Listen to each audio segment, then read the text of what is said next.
Welcome into the In the Money podcast for KeenelandSelect.com. Tom Leach, along with Keeneland's director of simulcasting, Jim Goodman. We're going to bounce around the country and check out some of the Saturday stakes races going on east and west. And last week, tough beat. I had Slumber in the Gulfstream Park Turf Handicap. I had him keyed, or I had him in the pick four. The pick four I gave out one, but it would have been a whole lot more with Slumber plus Constitution one. So that was one of those tough ones. Yeah, I think you lost that photo by about 3 inches. Yeah. It was really tight, and the horse that got in on the inside, Missile-Wish, just got a little gap and shot the gap, or you'd have won. That would have made a big difference. It was 11-1 versus, I think Missile-Wish was like 2-1 or 5-2. Yeah, and a nice win for out west for Shared Belief, as we expected.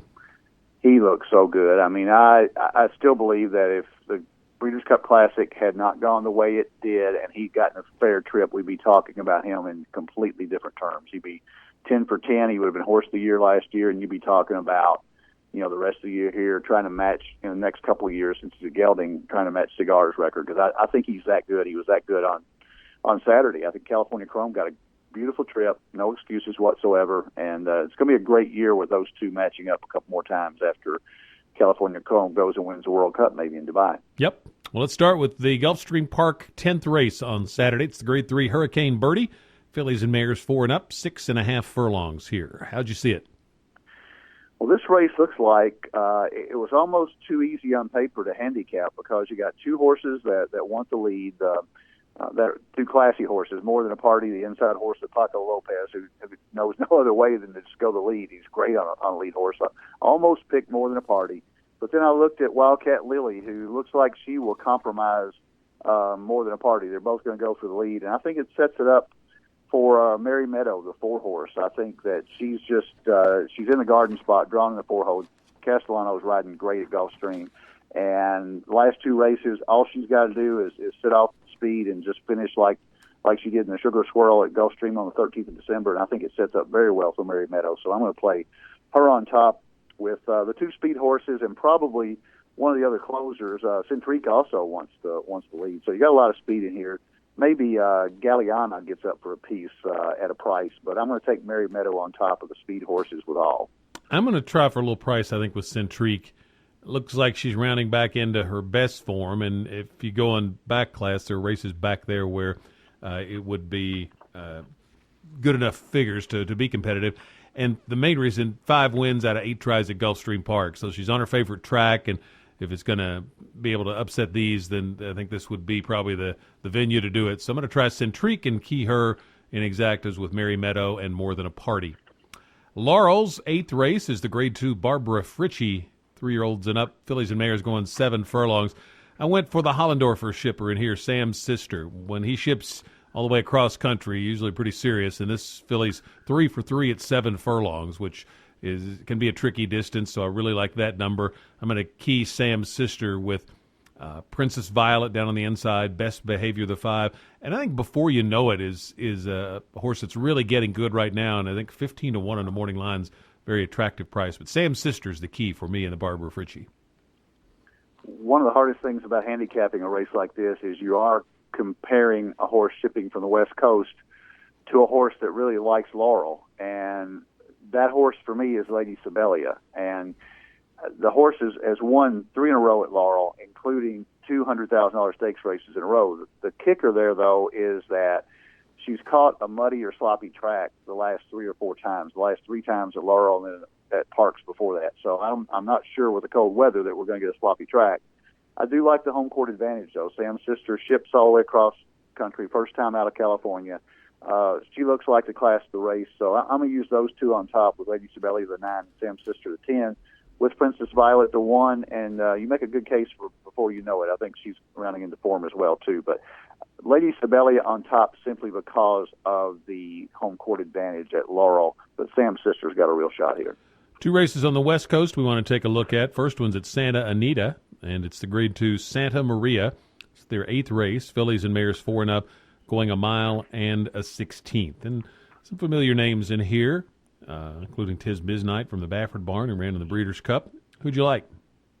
Well, if you like Sam's sister in the race at Laurel, Sweet Marini comes out of the same race to Santa Monica. They're in right behind Sam's sister and finished well. Just got beat at the wire by a length and a quarter by Sam's sister. So I think Sweet Marini, the 7, has a shot. I think Tis Midnight catches a pass in the Passiana because I just don't think she liked the track. It was wet fast that day. She really didn't. She showed a lot of speed, but then got beat by 15. So Espinosa wrapped up on her. I think she's got a shot. I think Warren's Bonita, the horse that won that race, has a shot simply because she won so easily. But the horse that I went to, I'll take those 3 below. But the girl in that song, Rafael Bejarano for Jerry Hollendorfer. Be interesting to see. I guess he'll stay on the West Coast and watch this race and send his assistant to Laurel. But the La Canada was a tougher race. It's a grade 2 that she comes out of, and she won by 4 1/4, pulling away at the end. And Bejarano takes her back. So the girl in that song, I'm thinking, has gotten really good in her 4-year-old year here. So I'm going to take her on top. Tis Midnight, Warren's Bonita, and Sweet Marini below her. I'm right with you on the girl in that song. Thought that was, excuse me, big improvement the last time in her 4-year-old debut. So something's maybe happened that she's just a much improved filly right now, and never been worse than second at this distance in 3 starts. And I think she can come right back and win again, and will, for Bejarano and Hollendorfer. I'm going to use her with Tis Midnight, Warren's Veneta, and Yahilwa down on the inside. Last race we want to take a look at is a Derby prep, the Grade 3 El Camino Real Derby. It's at Golden Gate on the synthetic. 3-year-olds going 1 mile and 1/8. This is our Keeneland Select video race of the week that Katie Gensler and I are analyzing each week. And Jim, who do you like?